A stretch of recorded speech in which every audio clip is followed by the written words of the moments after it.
Learner, स्वागत है आपका अपने YouTube चैनल कॉमर्स प्लैनेट में। और आज हम दिसंबर 2005 का पेपर 1 डिस्कस करेंगे। Question 1, team teaching has the potential to develop. Team teaching का मेन एम क्या होता है, आपको ये बताना है। तो करेक्ट जो सूटेबल आंसर है वो है habit of supplementing the teaching of each other. जिस सब्जेक्ट का जो टीचर एक्सपर्ट है उसको वो सब्जेक्ट पढ़ाने को दिया जाता है, तो ये एक दूसरे को सप्लीमेंट करने के लिए सबसे अच्छा मेथड होता है। अगला क्वेश्चन है, which of the following is the most important characteristics of open book examination. आपको बताना है ओपन बुक एग्जामिनेशन की सबसे अच्छी कैरेक्टरिस्टिक्स इन चारों ऑप्शन में से क्या है।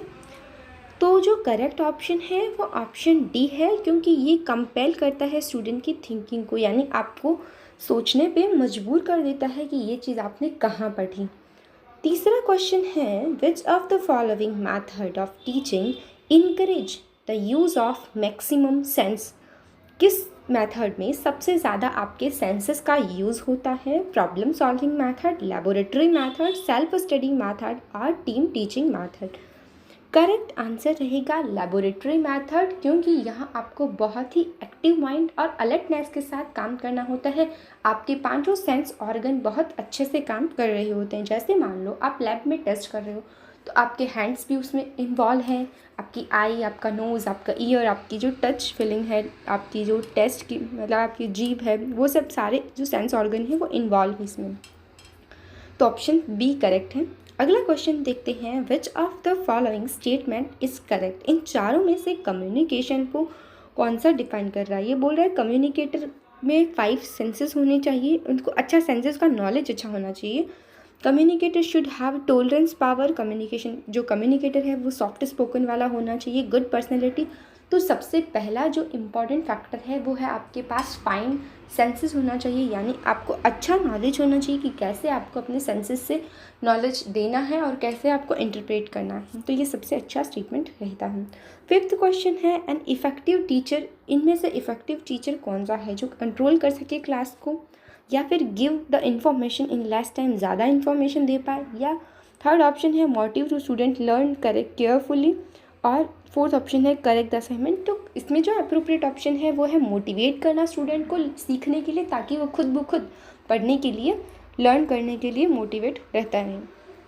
6th क्वेश्चन है, which of the following is not a quality of research. इनमें से कौन सी रिसर्च की क्वालिटी नहीं है। अगला है unison what that of which he is research. मतलब कि जो आपने सोचा है आपको अपने रिसर्च उसी के अकॉर्डिंग चलाने की, आप कंपेयर करने की कोशिश करते हो, तो ये क्वालिटी होनी चाहिए। He must be alert mind, आपको अलर्ट रहना है। कैंसस इन इंक्वायरी, मतलब आपको ध्यान रखना है, आपकी इच्छा होनी चाहिए आपके अंदर। काइनेसिस का मतलब होता है इच्छा शक्ति, आपकी इंक्वायरी करने के लिए इच्छा शक्ति है, ये भी एक क्वालिटी है रिसर्चर की। और फोर्थ है his ascertain to outstrip the evidence. क्या आपको एविडेंस को इग्नोर करके सिर्फ अपनी बात को प्रूव करना चाहिए, तो ये एक कैरेक्टरिस्टिक्स नहीं है। तो डी आंसर करेक्ट है। 7th क्वेश्चन है, satisfactory statistical quantity method should not be possess one of the following quantities. इनमें से कौन सी क्वालिटी स्टैटिस्टिकल मैथड की, जो स्टैटिस्टिकल क्वांटिटी मैथड उसमें नहीं होती। एप्रोप्रिएटनेस होनी चाहिए, मेजरेबिलिटी भी होनी चाहिए, कंपेरेबिलिटी भी होनी चाहिए, फ्लेक्सिबिलिटी नहीं होनी चाहिए। तो आंसर डी हो जाएगा, क्योंकि अगर आपने फ्लेक्सिबल मेथड रख लिया तो आप स्टैटिस्टिकल मेथड को यूज़ करके जो रिज़ल्ट आप दिखाना चाहते हो आप उसे फ्लेक्सिबल कर लेंगे, अपने अकॉर्डिंग सेट कर लेंगे, तो ये मेथड की डिसएडवांटेज हो जाती है। 8th क्वेश्चन है, बुक एंड रिकॉर्ड्स जो है वो किसके लिए प्राइमरी सोर्स होते हैं, यानी कौन से मेथड में आप बुक्स और रिकॉर्ड्स को प्राइमरी सोर्स के रूप में यूज़ करते हो। Historical research, participatory research, clinical research और लेबोरेटरी रिसर्च। तो करेक्ट आंसर रहेगा हिस्टोरिकल रिसर्च में हम बुक्स और जो रिकॉर्ड्स हैं उनको प्राइमरी मानते हैं। अगला क्वेश्चन है, इनमें से कौन सा स्टेटमेंट करेक्ट है। Objective should be pin pointed, यानी आपके ऑब्जेक्टिव एकदम क्लियर कट क्रिस्टल क्लियर होने चाहिए, तो ये बिल्कुल सही है। अगला देखते हैं, objective can be written in a statement और क्वेश्चन। नहीं, ऑब्जेक्टिव कभी भी क्वेश्चन फॉर्म में नहीं, आपकी हाइपोथेसिस क्वेश्चन फॉर्म में हो सकती है। Another word for problem is variable, ये भी नहीं। और ऑल ऑफ द अबव तो होगा ही नहीं क्योंकि 2 हमने रिजेक्ट कर दिए। अगला क्वेश्चन देखते हैं 10th। The important pre requisite of a teacher in science, social science research and humanities. एक टीचर को पहले से अपने रिसर्च को लेकर क्या सोचना चाहिए अगर वो सोशल साइंस की रिसर्च कर रहा है, तो इनमें से जो बेस्ट अप्रोप्रिएट ऑप्शन है वो आपको सेलेक्ट करना है। तो देखो, पहला ऑप्शन में आप लेबोरेटरी, सोशल साइंस और साइंस में यूज़ नहीं कर पाते, तो ये ऑप्शन एलिमिनेट हो जाता है। सी ऑप्शन में आपके पास फ्लेक्सिबिलिटी थिंकिंग नहीं रहती, तो ये भी आपका हट जाता है। डी ऑप्शन में आपको दिया है टॉपिक सुपरवाइज़र गुड टेम्परमेंट, तो ये टेम्परमेंट वाला ऑप्शन आपके कट जाएगा। प्री कन्विंसिंग नोटेशन भी नहीं होगा। यहाँ बेस्ट ऑप्शन रहता है ऑप्शन बी, यानी आप सुपरवाइज़र होगा, टॉपिक होगा, क्रिटिकल एनालिसिस होगा और आपको पेशेंस भी रखना पड़ेगा। तो ये जो एलिमेंट है वो प्री रिक्विजिट लेके चलने पड़ते हैं एक रिसर्चर को, अगर वो सोशल साइंस, साइंस और ह्यूमैनिटीज़ के एरिया में रिसर्च कर रहा है। तो क्वेश्चन नंबर 16 में हम डिस्कस करते हैं level C of the effective communication is define. Effective communication का कौन सा लेवल डिफाइन करता है? चैनल का noise, semantic noise, psychological noise और सोर्स नॉइस। यहाँ जो करेक्ट आंसर है वो होगा आपका चैनल नॉइस, ये आपके इफेक्टिवनेस को बताएगा। बाकी आपके बैरियर्स हैं। अगला है रिकॉर्डिंग अ टेलीविज़न प्रोग्राम। अगर आप एक टेलीविज़न के प्रोग्राम को VCR में रिकॉर्ड करते हो तो इसे क्या कहेंगे? Time shifting, content reference, mechanical clarities या फिर मीडिया सिंक्रोनाइज। तो इसे हम मीडिया सिंक्रोनाइजेशन कहेंगे क्योंकि आप मीडिया का यूज़ करके उस डेटा को सेव कर रहे हो ताकि आप फ्यूचर में उसे देख पाएँ। क्वेश्चन 18 पूछ रहा है एक अच्छा कम्युनिकेटर है one who offer to his audience. तो वो होगा जो अपने ऑडियंस को क्या देगा? अगर वो पैलेंटिफुल इन्फॉर्मेशन देता है यानी एडिक्वेट इन्फॉर्मेशन, और जो है रिलायबल होगी, अप्रोप्रिएट होगी, वो देता है, तो ये बिल्कुल सही है।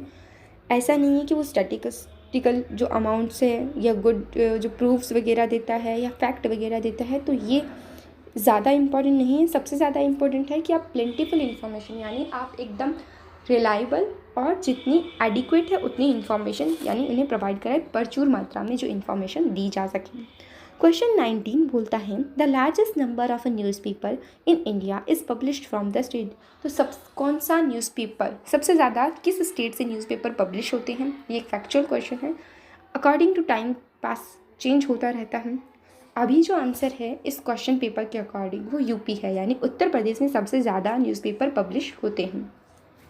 अगला क्वेश्चन है 20। आपको इंसर्ट करना है कुछ नंबर सीरीज़ गिवन है उसके अकॉर्डिंग 8, 24, 12, क्वेश्चन मार्क 18 और 54।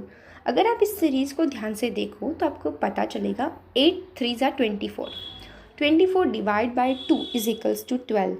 और अगला रिलेशन सेम आपको बिठाना है multiply by 3 in divide by 2। अगर हम देखें तो 12 इंटू 3 36 डिवाइडेड बाई 2, तो नेक्स्ट टर्म आपको 18 मिल जाता है।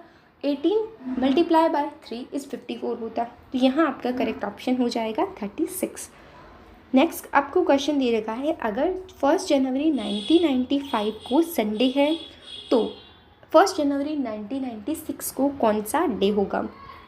बात करें तो 1996 आपका लीप ईयर है। अगर नॉर्मल ईयर में आपके 365 डेज होते हैं, लेकिन जब लीप ईयर होता है तब डेज़ की संख्या बढ़ जाती है यानी 366 डेज़ हो जाते हैं। ऐसे में फैब के अंदर 28 की बजाय 29 डे होते हैं, और अगर आप इनको डिवाइड करें तो आप देखेंगे 52 वीक, और नॉर्मल ईयर में 1 ऑड डे होता है लेकिन लीप ईयर में 2 ऑड डे होगा।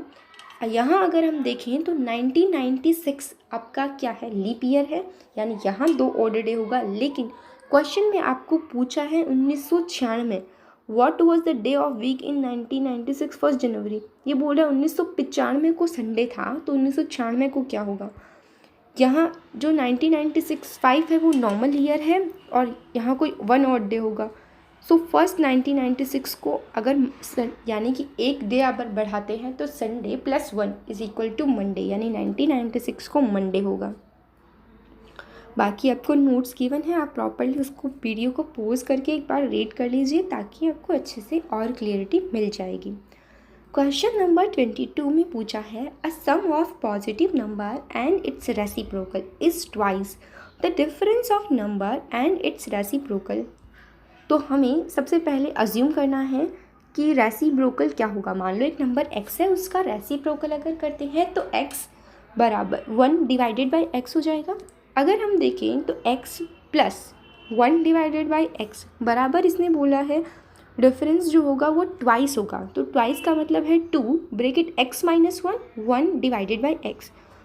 यहाँ हमें पता चल गया है कि x square plus 1 divided by x is equal to 2, और ब्रैकेट के अंदर आएगा एक्स स्क्वायर माइनस 1 और डिवाइड हो जाएगा एक्स से। इस तरह आपको मिल गया एक्स स्क्वायर प्लस 1।